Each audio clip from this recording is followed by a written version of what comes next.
Today, I will walk through DUNNIXER Assurance as a complete assurance operating model, from assessor scoping through evidence submission, review, executive decisioning, and board-ready reporting. The story follows 4 handoffs: assessor to control owner back to assessor, and assessor to executive leadership. We start with the assessor view. This is the baseline posture before evidence is requested, showing where assessment execution begins. The assessment is narrowed to IT and security plus clinical operations, so UAE Information Assurance Standard execution is tied to accountable departments. The assessor confirms which controls are in scope. This creates a defensible applicability baseline before evidence collection starts. The applicability statement is exported, preserving the rationale for which requirements apply and why. Now the assessor moves from planning into execution. The evidence request queue shows what must be collected and validated.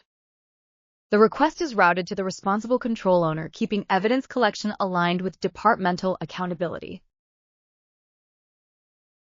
The assessor dispatches the privileged access evidence request. At this point, the assurance workflow leaves assessment planning and moves to owner execution. We are handing off from the assessor to the control owner. The control owner receives the request in the IT and security scope. The work is now operational, not just assessment-driven. The owner reviews the assessor's request for privileged access monitoring, tied directly to the relevant control requirement. The owner records implementation activity, policy, procedure, technical control, ownership, and operating cadence are all brought together. The upload workspace is where evidence becomes structured assurance material, not a loose document exchange.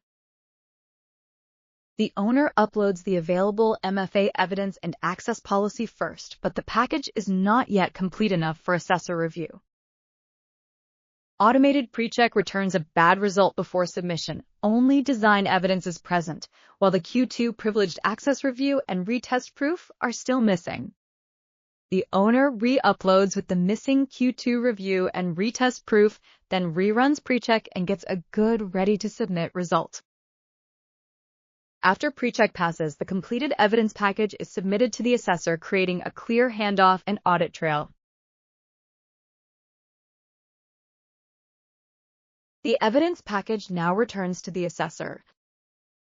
The assessor receives the submitted package and moves it into the review queue for validation. Control ratings are updated based on the submitted evidence, connecting owner activity to assessment outcomes. The primary gap finding is confirmed, with traceability back to the control, evidence, and assessment decision.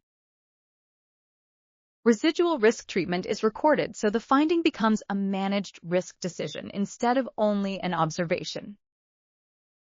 Root cause and corrective action are captured to show how the issue will be closed and verified.